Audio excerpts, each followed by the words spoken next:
It has been requested multiple times and in various ways for me to give more details and more insights on the behind the scenes of my life as a writer, creator, and educator. Um, the question comes up most often of how do I do it all? Because I will fully say that this is a fair question. I wear a lot of hats, not literal hats. I only look okay in hats. But I do a lot of things. I've been called prolific by a lot of people. So it's a very fair question.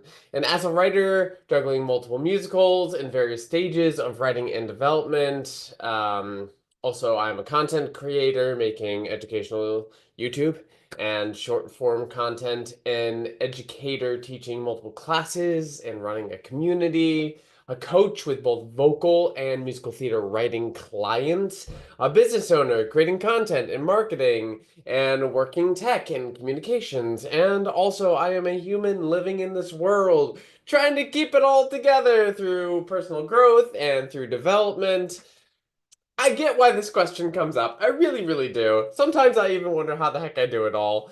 So, if you've ever wondered what my daily life looks like in order to do everything that I do and make it all happen, then you're in the right place because today I'm pulling back that curtain. So, let's do it. First of all, if you're new to me, hi, hello. I am Michael Reddy, aka Musical Theater Writer Guy, aka your musical theater writing coach. And I am the founder of Musical Theater Writing Collective, an online international, well, online hybrid international community of musical theater writers. I teach a lot of classes and coach and do all the things I just said I do. So, let's get into this. I get the question. I really, really do. Sometimes when I look at the amount of things I do in a week, I'm like, how did I do that? How did am I alive? And the answer is yes. I think I am indeed alive. So, let's dive in here. So first and foremost, also, by the way, if you are here live with me, feel free to interact, ask questions, comment in the chat as we go through. And I usually do an ask me anything at the end as well. Pardon me. Okay, so first and foremost, I work in time blocking. I honestly would not get anything done without it, let alone do it well. This is mostly for making set time for specific things, specific tasks, especially the repeatable tasks that happen during my week, as well as energy management, which has been, honestly, the energy management piece has been the key to everything for me, because energy is how we get all the things working and happening and doing. It's energy. It's all got to be energy.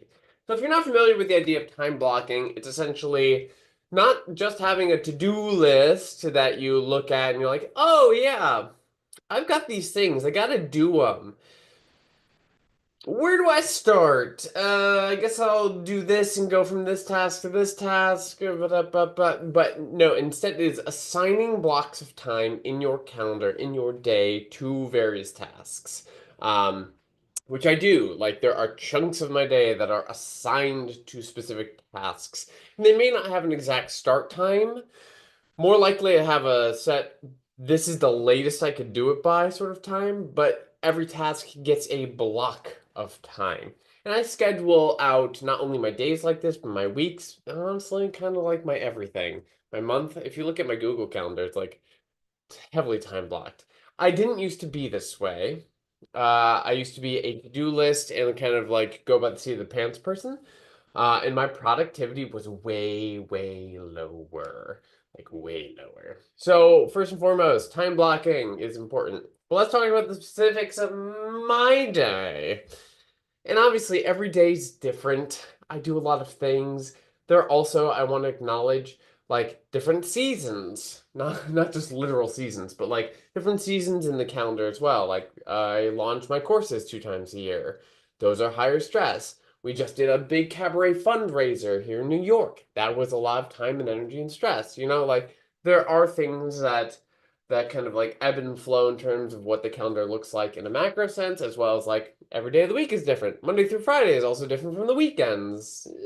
So take this all with a grain or two, a shaker of salt, if you will. Okay, so first part of my day is my morning routine. I believe so strongly in having a routine that works for you, whether you're a morning routine person or an evening routine person. People usually fall into one of those two categories. There are some people who don't like either, though honestly, a lot of those people that I've met seem to just be resistant to routines that they know would help them. But there are some people out there who like both morning and evening routines. I'm just a morning routine person. So for me, when I wake up, first thing that I do is meditate. I mean, actually, I set my coffee maker and brush my teeth, but then I meditate. Meditation's huge for me. This is a large part of a stress relief out of my body because I do Ziva technique meditation. If you're familiar with Emily Fletcher and her work, um, that's the meditation that I do, which is like takes about 20 to 25 minutes in total, the process, 2 times per day. But starting with this kind of meditation, it is built to release the stress from your body, not just yesterday's stress or the stress of whatever dreams you had that night or whatever it is, but like old stress as well leaves your body. So that for me is huge to the energy management piece. So it starts me off in a place where I'm not like looking immediately at my phone and getting stressed out by things like the news notifications, right? Starting my day in a specific way. I make my coffee because for me, coffee is key. While I do coffee and eat breakfast, I this is the part of my day where I also do my email management. This is inbox time is my morning. If you've ever emailed me in the afternoon or evening and noticed I didn't get back to you until the next morning, it's in large part because I'm bad at answering emails later in the day. I just don't do it. So my email management is early in the day. But I figured out a time in my day where I can do emails. Emails are important, everyone. Communication is important to life, to making things happen. Okay, so, and this is while I do coffee and breakfast. It's great. And I usually listen to things along the way, some sort of podcast or personal development something or YouTube channel something. Um, I really like learning as I do, right? I'm a multitasking kind of brain, uh, which not everyone is, and I understand that. I also try to wake up my brain in the mornings a little bit, and that's part of that, but I also do for like, I don't know, 4 years now, I've been doing some daily morning Duolingo, which, yeah, I mean, has it been to brush up and extend my French skills? Because I didn't learn a lot of French and I like French. Yes, I'm also now working on Italian, which is fun. But for the most part, what this is doing is asking my brain to engage in various tasks that are different from what I do in my daily life, but get my brain awake ready to work. I also do some morning journaling, and the most specific thing I want to say about my morning is this is when I know that my energy is highest for crucial tasks to the day that I may not want to do otherwise. Like these are the things that have to get done, and may not be fun, may not be creative work. Sometimes it's creative work, very rarely though. But these are the critical tasks for the day, like social media tasks, email, work, behind the scenes business work, money, financing, accounting, all these sorts of things. This is what my morning is. Because I know that this is when my energy for that is the highest. I will screw up if I do it later in the day, or it will just take a lot of focus and energy that I don't necessarily want to give. So, um, my morning is critical, because that leaves the space, time, and energy for other things later in the day. Sometimes in the morning, I have like a morning meeting with someone, or an early client for vocal coaching or writing coaching. Rarely does that happen, but it does sometimes happen. If I do have a meeting, it's more likely a writing meeting with a collaborator. I don't do my best work early in the morning, but like 10 a.m. and onward, okay, we can deal with that. Or I utilize the end of my morning, especially late mornings, for appointments I need to go to, doctors, therapy. Therapy! Everyone should be in therapy. We also do midday labs as well in the collective. Once a month, one of our labs starts at noon Eastern time. So making sure that like the entirety of my morning routine is done, plus some other stuff I'll get to so that I'm ready to do lab at noon. Because that's 2.5 hours of intensive time and energy with other people to listen to their work, to help them process, give feedback, to answer questions, to just like have FaceTime with people and chat. That's energy. So I really make sure to get all the critical tasks done early in the morning, but sometimes there is some flexibility for other stuff as well. Now, that's just the morning stuff. Midday. I have a midday routine as well. It's less of a routine as far as like, I do these things in this order. Well, I guess I kind of do. Do I have a midday routine? Guess I kind of do. Now that I think about it. There's a block of time in the middle of the day where I do very specific things. One of which is a workout. I strongly believe that moving your body is critical to your energy and your success as like a physical being. I'm not saying like you have to go lift tons of weights. Feel free, go for it if you want to. But and honestly, I don't put a lot of time and brain into the planning. Actually, not at all. I have a trainer. I have her just like schedule me out my days. I work out 6 days a week, and it's a great mixture of like cardio and strength training. But I have a block of time where I do my workout while listening to podcasts or an audiobook or personal development something or YouTube. Sometimes it's business related, sometimes it's personal development related, sometimes it's psychology related or special interest related. I'm always learning, and I love learning while I work out. There's something about that combo that really works for me. I know most people listen to music, but for me, give me some nerdiness, give me some new info. I'm ready for it. My body's occupied. Get my mind doing something. So midday I work out, shower, and I take time for lunch as well. I don't know how many of you, I used to not take time. I used to just like scramble, shove something down my throat, and move on to the next task. But what I found there was by not taking the time to like give myself 20 to 30 minutes to eat, I was rushing through and not allowing myself to gain energy back, right? So also, to be fair, working out is a non-creative task for me.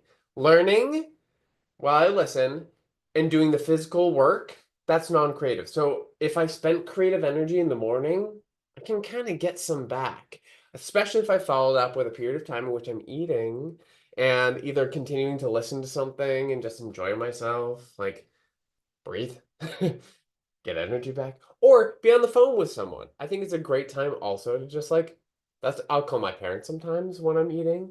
I will sometimes call a friend when I'm eating and just have a bit of like refilling the energetic tank through food, breathing space, and social time. I think that's so important. Now, if you notice, so far we've talked about a lot of things that are like, hey, Michael, none of these things have to do with your creative work. Some of it did with the business stuff that I do in the mornings, right? When I say social media stuff, like when I create and schedule posts, I'm not doing the video part of it, but everything else I am doing in the mornings. I create it, I schedule it out on the various platforms, all sorts of stuff. Like there is creative work there, or I will write scripts for YouTube in the morning, or like anything that's creative for the business, I will absolutely do in my mornings. But you're right, we have not gotten to any quote unquote creative time yet as far as the other stuff. So all of this is important to me being able to do the rest of it. Okay. Also, just a little side note here. I do feel like everyone's different. Everyone is different, and you know your body the best. So not just in terms of workout, but also in terms of nutrition. For me, I eat a plant-based diet, and I'm not going to get on a soapbox and try to convert anyone to that. You do you. It just works well for me. And also, the other thing that I do nutritionally that really helps me is space my food throughout the day. So I won't eat three big meals. I'll eat a ton of smaller meals. And I know that a lot of people do that, and for me it works. Because I find if I eat something, I'll get hungry again, peckish in 2 to 3 hours. I'll eat another little something. I eat a high protein diet, and that all works for me. Okay, so afternoon. I have that kind of midday routine thing that now I'm realizing is truly a routine. Also, if you see me moving stiffly over here, I pinched a nerve in my neck somehow over the weekend, so everything's a little stiff and a little painful still. Bear with me. Okay, I do have a block of afternoon work. Um, Hi, Music Lad. I have not answered that question. That is not what this video is about, but we can chat about it. I do an Ask Me Anything at the end of these videos all the time, so I will clock that question. We'll come back to it. So, afternoon work. Um, so afternoon could be early afternoon to late afternoon. It depends on when things are scheduled throughout the day in my time blocks. Um, in the afternoon, I could have some early coaching calls. Early because my vocal coaching all happens in late afternoon or evening. My writing coaching is a little more flexible just because people are truly from everywhere in the community and schedules are all over the place. So I sometimes do have early coaching clients, and that is indeed creative work because I am helping people along the way of making their stories happen, right? So I'm putting my creative brain and energy and experience and knowledge to their projects, which does mean that sometimes if I have a lot of writing clients in one day, I will find myself unable to write for my own projects. But also, my own projects don't pay me money. My writing clients do. So it's kind of a trade-off there. And when I try to really balance out, I try not to overstretch my creative energy day after day after day after day. I also do a lot of course calls or like those 30-minute free calls that I do. A lot of those happen during the afternoons as well. It's a great time for me to get some social time, interact with people, meet them, hear what they're working on, put my brain to their tasks a bit. I could have a writing meeting in the afternoons as well. When I collaborate with when I collaborate on projects, I do like to meet in the afternoons. I usually get a good jolt of creative energy there. And I could also do just my own quote unquote creative work. Especially if I have a task for one of my shows that I'm like, yeah, I haven't hit that. Yeah, I should go do that. I'll do that in the afternoons. Um, but oftentimes it's also me finishing things I didn't get done in the morning because sometimes there's a lot of other stuff that was on my plate for this day. Like today, I will be filming two motivational Mondays and two tip Tuesdays. I'll be filming those this afternoon. I already have all the info, I have the graphics, I have everything else. I'm gonna film them so I can edit them on my phone and then I'll schedule them for the future. So like that's something I'm gonna be doing this afternoon. I didn't get it all done this morning. Okay, neat. Right? All right, so just to kind of review the first part of my day, then we'll get to the second part of my day. So, first and foremost, I time block everything, and also let's remember everything happens in seasons. I've got a very structured morning routine. It works for me. That is when my energy is highest to get done the big tasks, the ones I don't want to do. I do also sometimes have creative stuff happening. Sometimes I need to get out of the house, that sort of thing. Midday routine with working out, podcast, learning, taking time for lunch, social time, calling people, resetting energy whenever and wherever I can.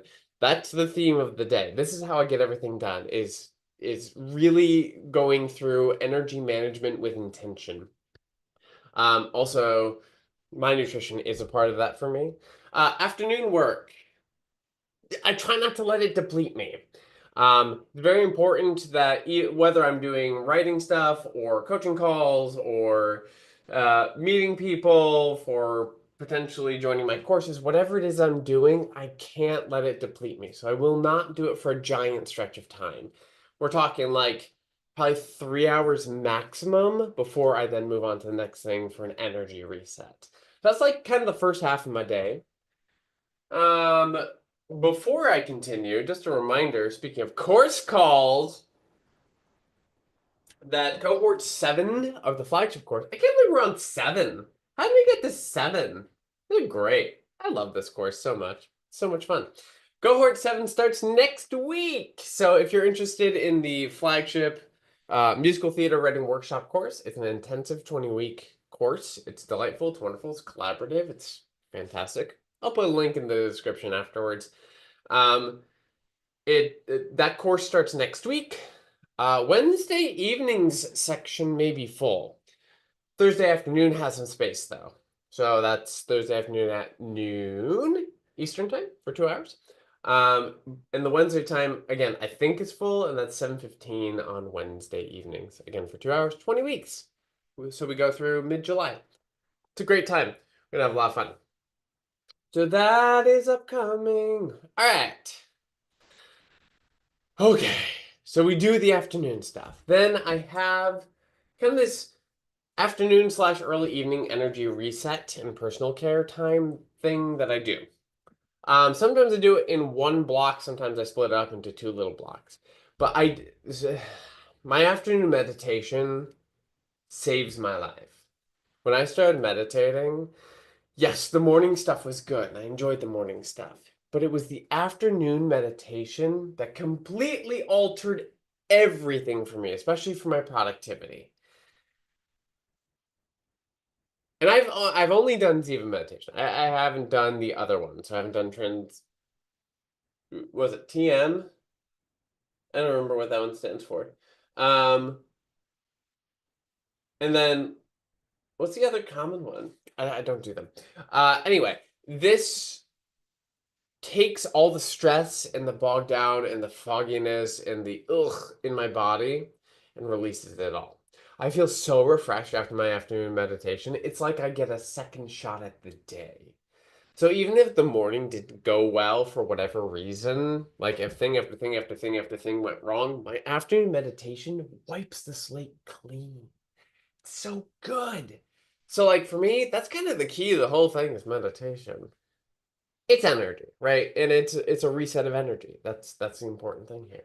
So in the afternoons, I do a meditation, and I always do a walk every single day. Get out in nature. That also, I started doing that 2 years ago, and that really changed things for me as well, because I work from home.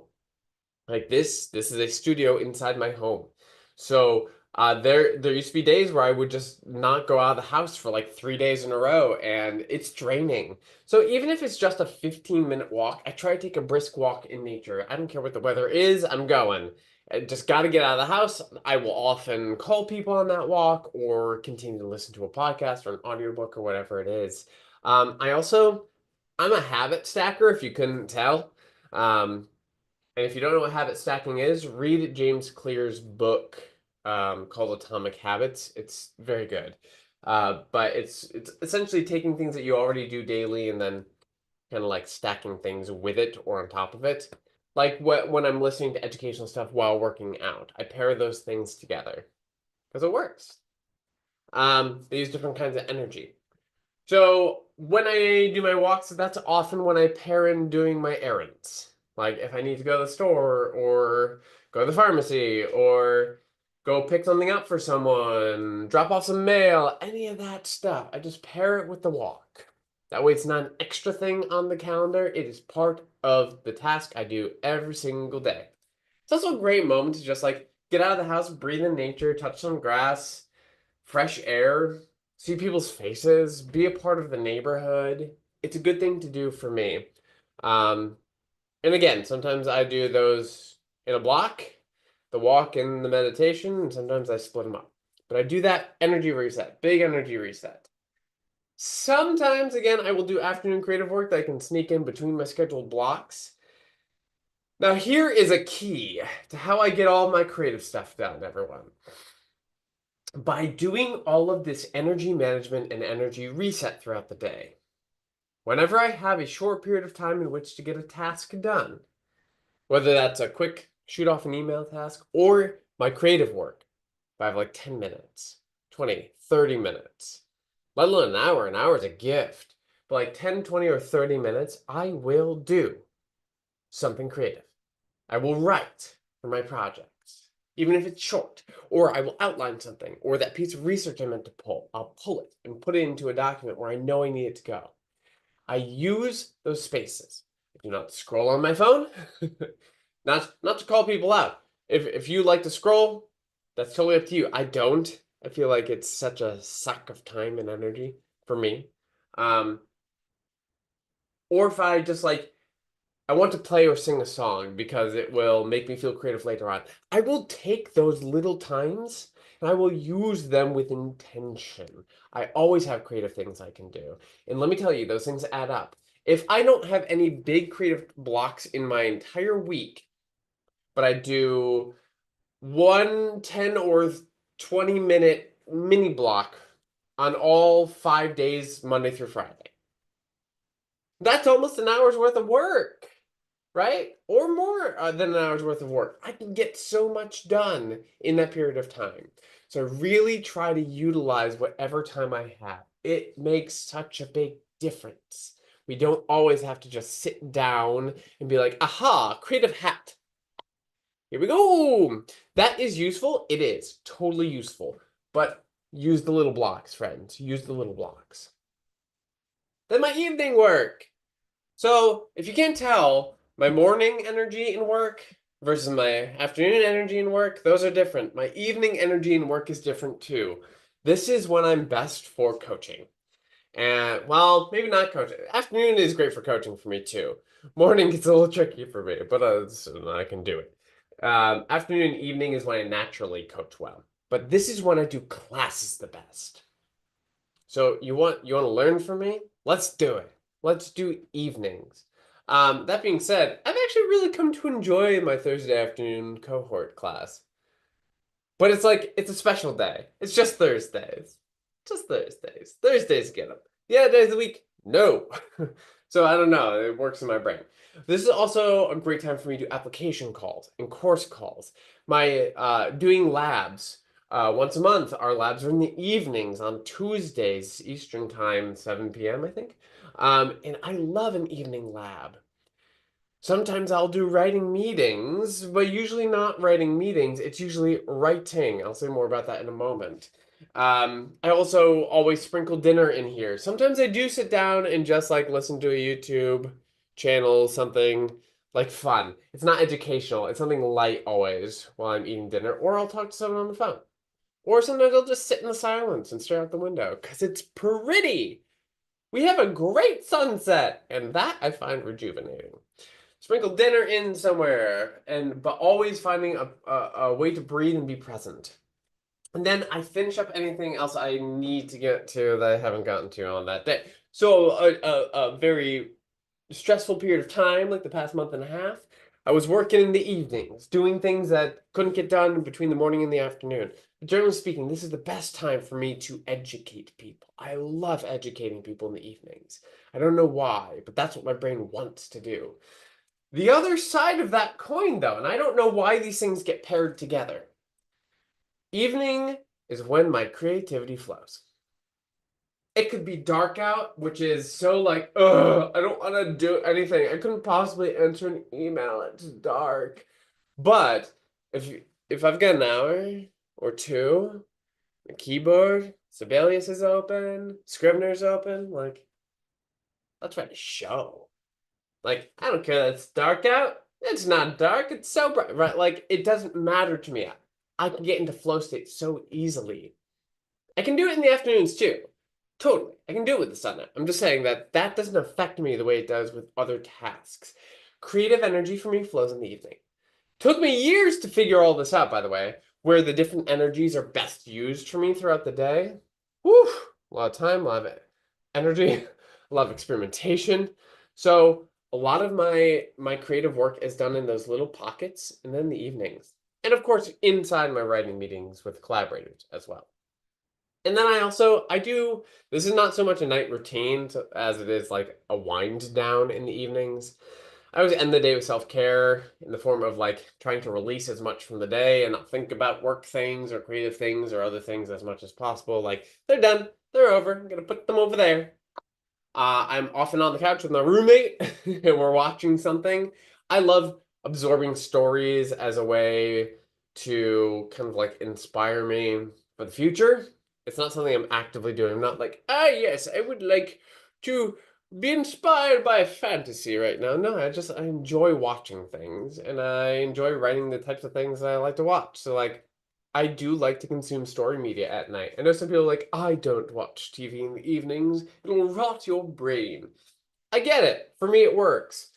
Um, but also sometimes in the evenings I'll go out with friends. I really like to get as much social time in my calendar as possible. It's so rejuvenating and exciting and inspiring. Other people have great ideas. And it's lovely to meet people who you've not met. And I don't know, there's something about this beautiful. Or like I'll go see a show in the evening if I can, if I'm able to. Sometimes tricky with my calendar. And sometimes it is catching up on social media stuff. I don't love being on social media, but there's also good info out there. I like to stay informed. I'll usually stay informed in my evenings, not during the rest of my day. Sometimes I'll read, sometimes I'll do self-massage, habit stack if I can. You know, like use my little massage cane while I'm watching a TV show or something with my roommate on the couch and whatever it is. But I wind down. It's important to do that for me. Actually utilize the energy um, that I have left while also refueling the rest of the tanks. And just a little quick note here that on weekends, I do believe in taking weekends off. That being said, I own a business, so I do work during the weekends. But I try not to do anything that's a face-to-face meeting on the weekends, only personal work on the computer. I also try to keep the half days maximum if possible, which means that I often get to just do my creative work, have social time, and do creative work on the weekends. So if you're wondering how I get all the creative stuff done, those little things in between the cracks, 10, 20, 30 minutes, evenings, sometimes afternoons, but evenings, writing meetings, and then my weekends. That's how I do it. And the rest of it is how I stay alive and make money. Energy management. It's the big thing. Ooh, I went on quite the diatribe there. Hopefully that was useful, y'all. Feel free to ask questions about anything. I know we've got the one question here from Music Lad. Yeah, we can go into Ask Me Anything mode.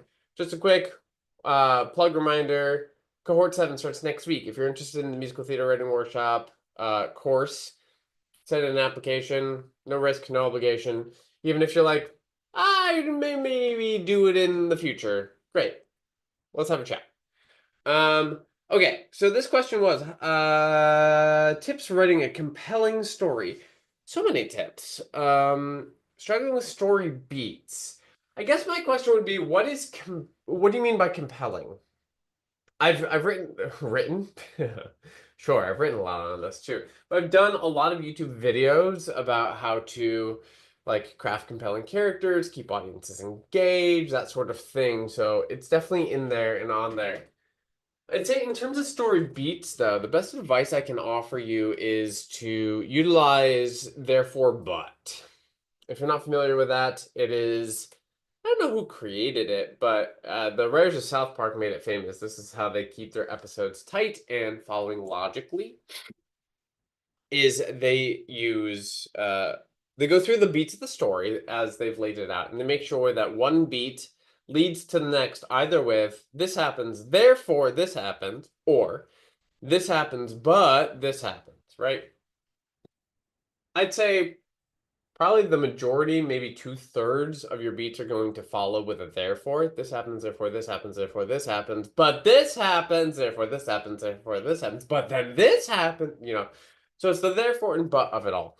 If you are between your story beats finding that it's this, and then this, and then this, and that's a list, that's not a story that follows from one beat to the next, which means that an audience will get bored.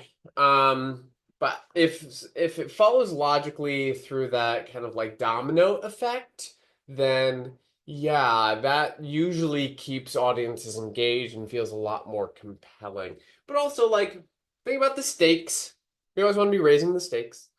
Um, and we also want to keep the emotional journey for the audience in mind as well. It's good to be raising stakes, but also give them times to rest. You know, energy management. It's very similar. Uh, Like if we're looking at a 3 act structure, we want to build tension, build tension, build tension, build tension with maybe little moments of levity in there, but then give them a moment of rest.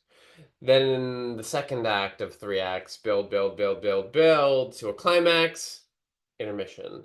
Start with a moment of rest, build, build, build, build to the climax, and then denouement off of it, right? So just kind of giving whoop, whoop, that energetic flow. And within that, you can create little peaks and valleys as well. So yeah, I think that would be my quick and dirty tips on how to do it. Good question. Hopefully that helps, Music Lad. How to get over writer's block. Yeah. Yeah, I made a video about this a while back. Here's the big thing about writer's block. Usually comes down to one of two things. Either poor energy management, and I don't say poor as a judgment. I often, despite my beautiful, wonderful life schedule thing, find myself in moments of poor energy management. And when I do, my creative energy plummets. So that'll be writer's block, right? Except it's not. It's really just energy. I don't have the energy for it. But the other thing that usually is writer's block disguised is perfectionism or imposter syndrome, right? This feeling like it has to be perfect before you can move on, or it has to be perfect before you can put it out in the world, or no idea is good enough.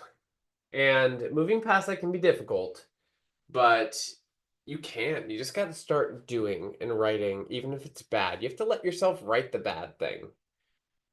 We always start with in my writing meetings. Well, here's the bad version, right? Like when we're trying to write something, a new moment, a specific part of a song or something. Um, the Let's see, we were writing a song yesterday, and we're trying to think of a hook. And I was like, okay, well, this is what we want the hook to hit on, but the song also is encapsulating these other couple themes. So, like, the bad version of the hook is, like, the cliche version of the hook is this. And it starts the conversation, right? It's also why, like, for first drafts things, I always just say, like, write. Don't, don't, like, filter yourself at all. Let it suck. Be proud of how gross it is and write way too much, but just get it down, get it out. Um, and then if it's imposter syndrome, that one's a bit tougher. There's a lot of ways to move through imposter syndrome, a lot of which has to do with energy movement and like healing, somatic work, therapeutic work. So I always strongly suggest to people be in therapy, but like imposter to who? If you're doing it, you're doing it. You can label yourself however you want to label yourself, but like go for it. Just write.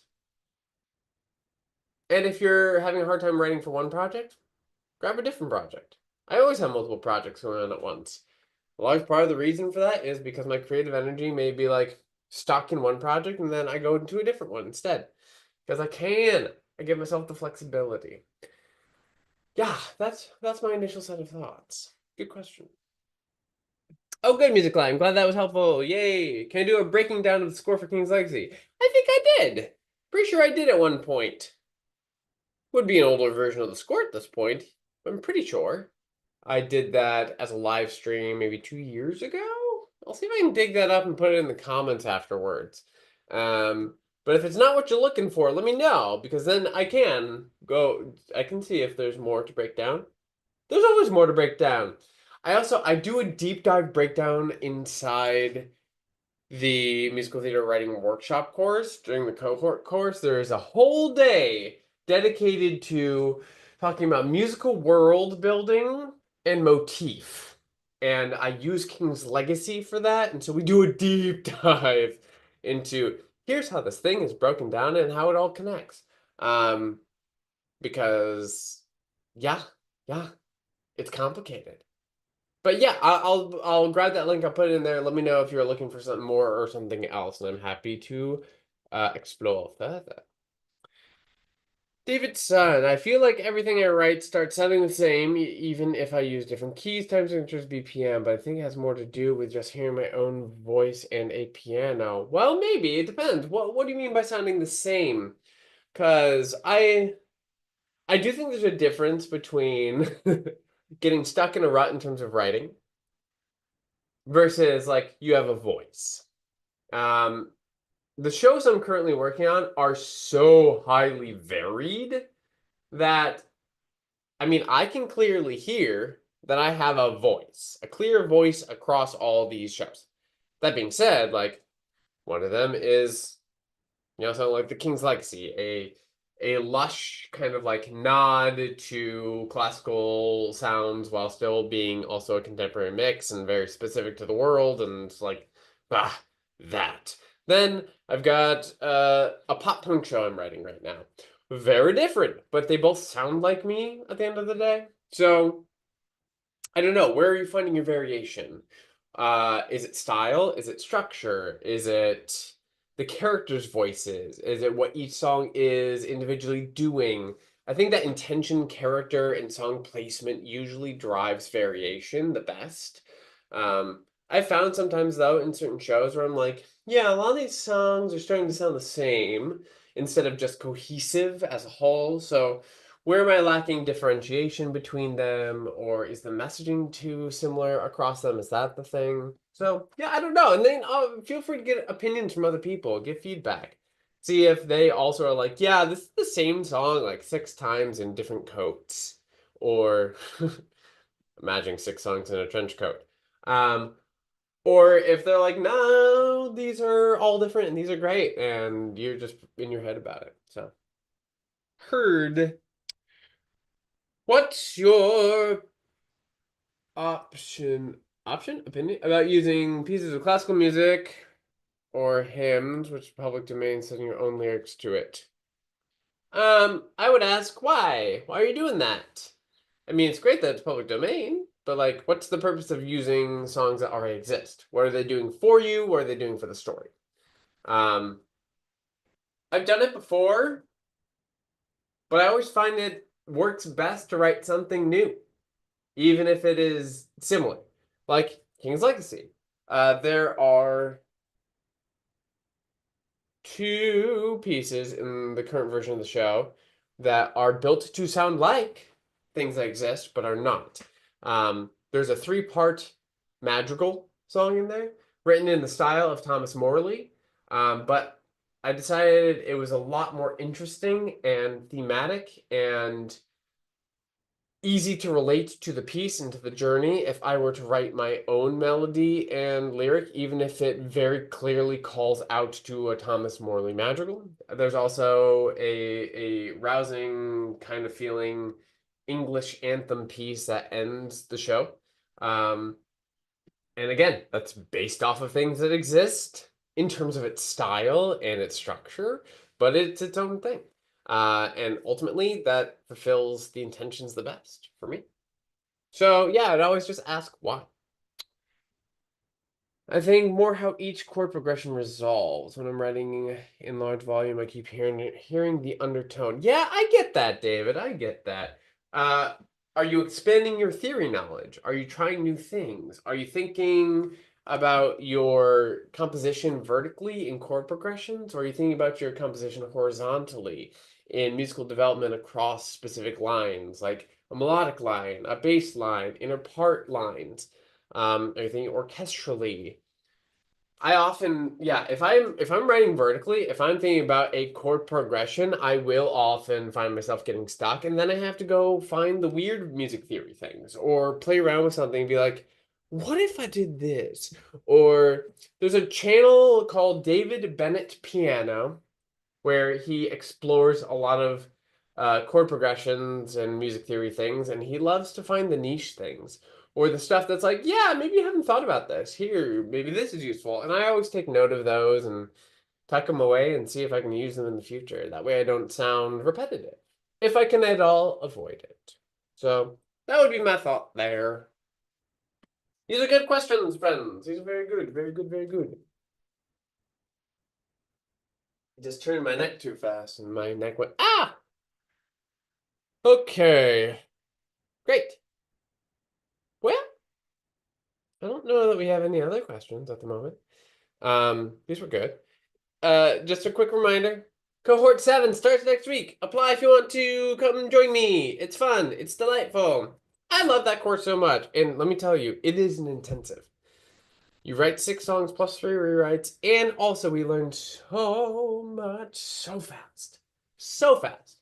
Honestly, I don't think there's another course like it out there. And I know there are a few musical theater writing courses, but kind of a special one. Ooh, more questions. Do you think starting a song for a show from the music rather than the lyrics is a problem? No, I don't think that's a problem. I think you still have to know the basic information.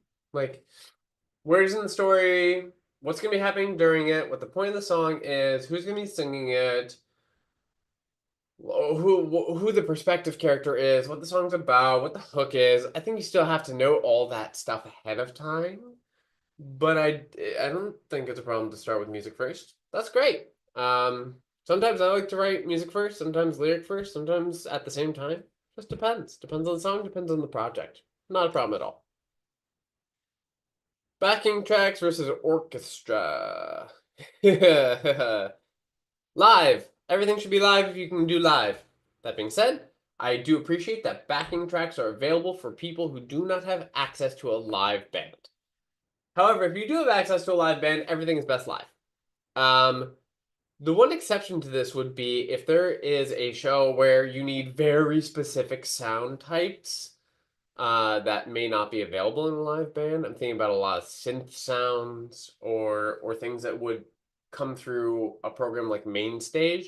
Then yeah, maybe you want that tracked, or maybe you want that to be um, hybrid. I used to musical direct for high schools, and New Hyde Park High School out on Long Island would have MainStage running for the specific sounds that we didn't have covered in the orchestra, but really it was a live orchestra plus MainStage. So like hybrid model is cool too, but I always think whenever you can do live, musical theater is meant to be live. Do live. Do you build libretto as you develop, or do you have someone else do that once it's all done and set? Oh, you cannot build a libretto after the fact. So I'm curious what that question's about. Are you talking about the specifics of the dialogue? Okay, so a libretto. Okay, let's pull back for a second. The book of a musical is the story that is encapsulated in both any dialogue and in songs, yes, but it is the entirety of the story. The plot movement, the character development, that's the book, okay? Your libretto is the thing that is on the paper that is not a score, right? It's the dialogue and the lyrics. That's your libretto. So, lyrics are a part of the libretto, which means that you should absolutely be writing the scenes along with, and because you need your story set and settled in order to write the piece to begin with. I mean, how can you know what your songs are going to be doing and whether they're accurate to what the story needs if you don't have the scenes that are setting up the songs? That being said, I know some people will create scene work or will like take a set of songs and thread a story through it. I've done that. I've helped people do that. I know people who've done that. But let me tell you, that is one of the trickiest ways to write a musical because you have to justify things, which is the reverse of what we should be doing. You want the songs to come organically out of the story, and the dialogue is just the fleshing out of that story that is not in song form. So I don't think you can really do it after the fact. My biggest headache, how to get from book to lyrics. Is it best to underscore intros under book or cut straight into song like pop styles? I don't think there's a best. Both can work. Sometimes I like to underscore, sometimes I don't. Sometimes all you want is like a very musical theater bell tone, like bling, and the song starts. Whatever the song's calling for. Always look at the emotional arc of a piece, right? Like where are you in the scene that you hit the emotional breaking point that requires a song? Because if it sneaks in, the emotional undertone sneaks in, then maybe you do want underscore that leads us into a verse that leads us into the song itself. But if it's more of a someone asked a question and then well, let me tell you the answer. Maybe that's a bell tone and we go. You know, it really depends on the song.